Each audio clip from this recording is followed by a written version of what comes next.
that was driving the car he got shot in that night. The most feared figure in all of hip-hop. You put all of our lives in jeopardy like that, you don't care about Pop. And confronted him face to face. Come up to my room, ain't gonna be nobody in there, just me and you.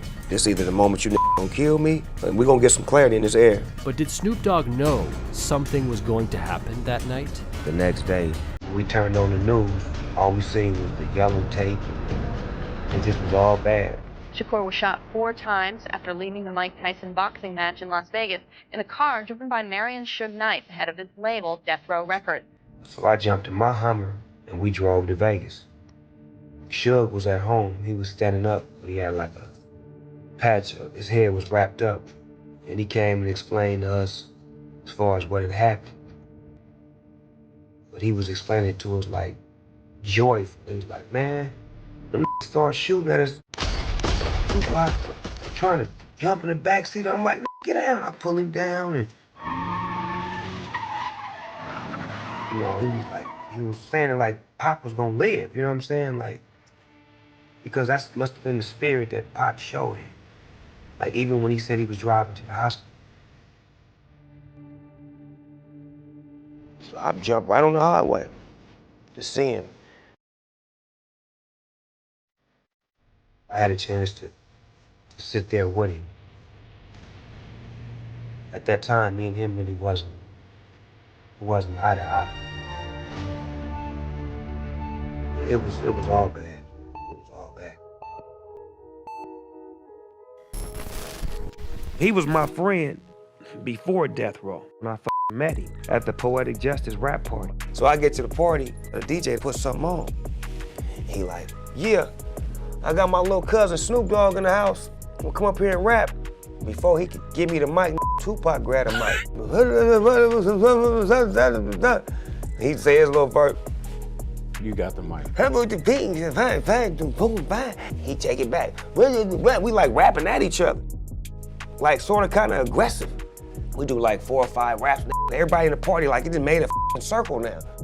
Finish rapping, we go outside. I'm like, let me get your number, cuz, I'm gonna holler at you. And fell in love with that. I was like, cuz, this hard. So I suggested to Suge that, man, we need to put Cuz with us because he already get down like we get down. He needs a team, you know. We're the best team out here, and we need him because he's going to make our team better. Like, we're great, but with him, we'll be the greatest. Were you guys intimidated at all to work, go in the studio together? No, I mean, he bring the best out of me, you know That's what how I'm it saying? is, yeah. Snoop took the baton, he ran with it. When Tupac got the baton, he took Death Row to the next level. Next year, Death Row gonna start printing our own money. But Snoop Dogg started to notice Suge Knight's growing influence on Tupac. I think Suge steered him where he wanted to be. Pac wanted that. He wanted the glamorous gangster mafia lifestyle. He wanted it. And Suge gave it to him. Suge was great at giving you what you wanted. If he loved you, boy, he loved you. Death Row was a Death Row family. But if he hated you, he hated you. Controversial CEO of Death Row Records. The most feared figure in all of hip-hop. Vicious assaults, beating, pistol whipping. If it wasn't for him, I don't know what I would have did. This guy was gonna go to jail for 25 years of life. I wasn't late to put up almost $5 million for attorney's fees. Staff, 50, 60 guys, escort them in the court building before they wouldn't get beat up. He was the fixer, the cleaner. Yeah. Something's wrong, he knows what to do. I look at it like if I'm with you, I'm with you. If we're on the same team, I'm gonna do what I can do to always help. But Snoop Dogg was worried about the kind of help Tupac wanted from Suge. Pac had the spirit of animosity, revenge, retaliation. Shakur has accused rappers Puff Daddy and Notorious B.I.G. of involvement in his New York shooting. Pac was like, look, I go to New York, I go to the studio. These set me up and shot me, period. I was like, well, you with us. Saying your friends is my friends, your enemies is my enemies. And I never felt like they had something to do with it because it just didn't feel right. They was his friends at the time. You shot me 5 times, I came out of jail and sold $5 million. The can't with us, that's how we do it. You know the players is on the west side, that piece. I ain't even trying to make peace, them all. If somebody was gonna mess with Pac, I'm gonna be right by his side. They created a war. They were fueling each other's fire. Like they was tit for tat. Like nobody would put water. And things escalated beyond just Tupac and Biggie. When you see a Vibe magazine, when you see Puff and Biggie on the cover and see East vs. West, niggas in the hood don't read articles. They just see East vs. West. Oh, it's on. It's on. When I see them, it's on. They were checking to see who could win in a physical confrontation, whose camps could win if the two met up with one another. We got strength in numbers. We already run the streets out here. So all these suckers, they battling off of East and West like this is a game. This ain't no game. If this was chess, we'd be yelling checkmate 3 years ago, because we've been beat these. It's not a game. These days, it doesn't take much to start a gang war. What started out as music to inform has turned into music that incites. Gang violence in Los Angeles, and 3 people are dead. The shootings were part of warfare. The East-West thing is not a Snoop Dogg problem. If it's personal, it needs to stay personal, and y'all need to deal with it and handle it if it's a problem, and handle it and keep it out of our faces. I've been dealing with this my whole life. They don't play with like this. Rapper Tupac Shakur put out a diss track insinuating he slept with Biggie's wife, fanning more flames to the East vs. West war. When he played it for me, I was like, cuz I ain't really feeling that, cuz You thought he took it too far? We want to make sure we mash their ass like we did Biggie. You see that nigga quiet as a church mouse? You buying more problems, cuz. There is no mercy in my heart. If you're gonna act like you a gangster or a G or the king of New York, I'm gonna expect that. And when you don't come through, then I'm gonna want to crush your empire. And that's what it's time for.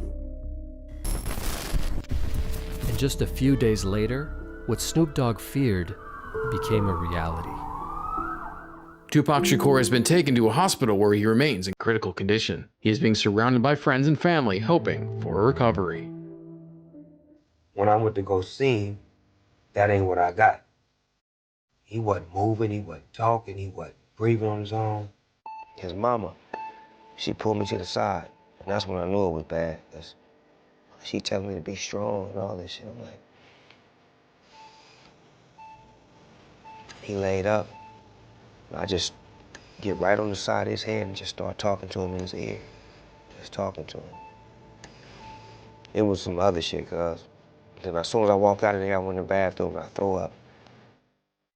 Did you know at that moment or early on that Pac wasn't gonna make it? No.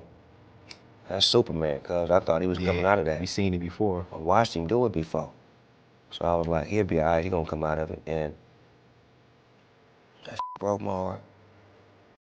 I mean, we all felt like that, you know, because we were death row, and that's the life we was living. We felt like we was untouchable until that fatal day. While Snoop Dogg was grieving, Suge Knight was sent to prison for violating his parole on the night of the shooting. But that didn't stop Suge from wanting revenge. When Tupac got shot, my main concern was keeping the family together. It's no time to be weak. There's no time to feel bad or sorry for nobody's self. If there's something need to be done, something need to be done. In Compton, California, a gang war and 5-day bloodbath apparently left 3 men dead and 10 wounded. Some of our shootings may be in retaliation for the events that happened in Las Vegas. Police say they've had 12 shootings and an increase of violence in Compton since September 7th. And we was right in the middle of all of that madness and the deaths and the tragedy. He didn't realize how much influence he had, but he was very influenced by it. Snoop believed Suge had something with Tupac's dad. It was a dark alley, and he was the leader. He led us. When you put all of our lives in jeopardy like that, you don't care. And that's what happened. Our lives was in jeopardy. I started to see that Death Row wasn't for me. I'm here to make good music. That's what I signed my contract to Death Row Records for, to make good music and perform and put out good albums. I didn't sign a contract to hurt nobody or make people hate me or hate people. I've been there, I've done that. So I'm gonna go this route, you know what I'm saying? After years of being at Death Row Records, Snoop Dogg has decided to jump ship to the No Limit Soldiers record label, leaving unwanted problems behind. This did not sit well with Suge because Snoop would not take his side and Suge demanded loyalty. Either motherfuckers riding with us or they riding against us. Ain't no in between. Either you with us or against us. Those who not with us, you nothing. It began to turn on me after that. Like, it was animosity, they was bitter. You lose your biggest star. Then I started hearing, they gonna f you up. They gonna cut your hair. They gonna do this. And then he had Crips working for him that was gonna do something to me. If it wasn't for Suge Knight, he would still be in somebody's cell making dinner, washing clothes. Suge Knight recently said he used to be a superstar and now he's just a no-limit soldier. What do you say to that? Nothing. He used to be a CEO, now he's just an inmate. Thanks a lot. While Snoop thought he was now safe, Suge was about to show that he could still get to him. We got the Universal. I was with No Limit. We was at the show. And we sitting on the inside. Death Row guys walk up. He come in peace, smiling, shaking my hands, walked me in the corner, talking to me. Now the other one was surrounding me. 5 minutes later, it's about 7 of them around me. I ain't paying attention, so the soldiers then went on stage. Now I'm back here talking to these Death Row niggas by myself. So now they were like, you owe Suge an apology. I'm like, Suge. Like, what? Try to take off on him. Whoa, he missed. Get out of there. And Snoop just comes flying by him. Master P and him get the word while they on stage. They literally ran off the stage in the middle of the performance. And boom, boom, and everybody was like running out of the gates. We run out. Oh, riot is happening. I get a whiz, no cuts, no scars, no hits, no nothing, but I run right into the law. With weed in my pocket and everything, but I'm trying to save my life. As soon as we come out the door, we got officers throwing punks in our faces and helicopter on the ground. They didn't know what Snoop was. They're screaming, where the is Snoop? Snoop, all right. Snoop Dogg managed to escape Suge's attack, but he started to become reckless. I was gonna make a record dissing Death Row, like Death Row. Because I just didn't give a at that time. They was coming after me, I was finna come after them. Suge Knight's a bitch and that's on my life. I will end your you keep talking on crap. This was Suge's message to Snoop.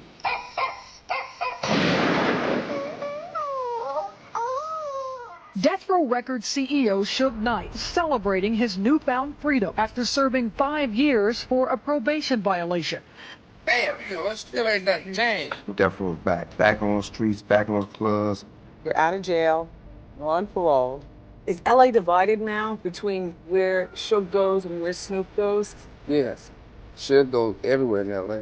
Snoop goes nowhere in LA. He can't go nowhere without 20 people holding his hand.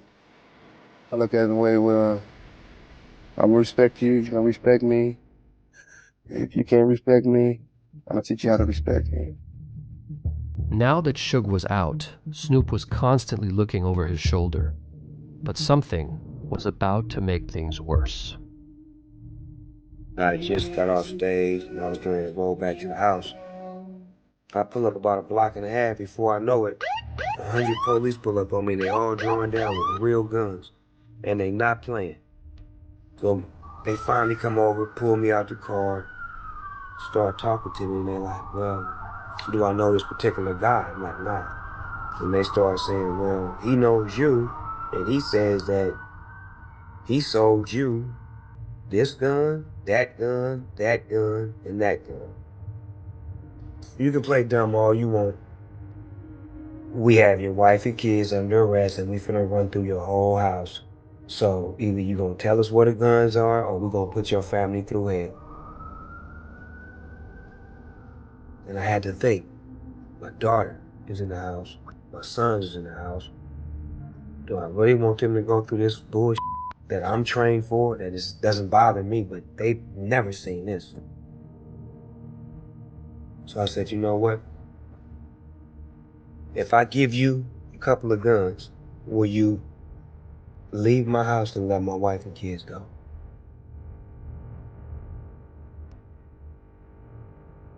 So I told him I have a gun here, and one there.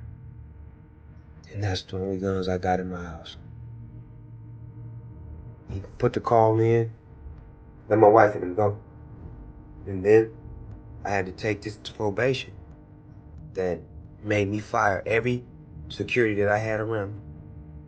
Because everyone who had a criminal record couldn't be around me. It's a violation. So I had to fire all my security. I had no guns in my life, and wanted to kill me. So imagine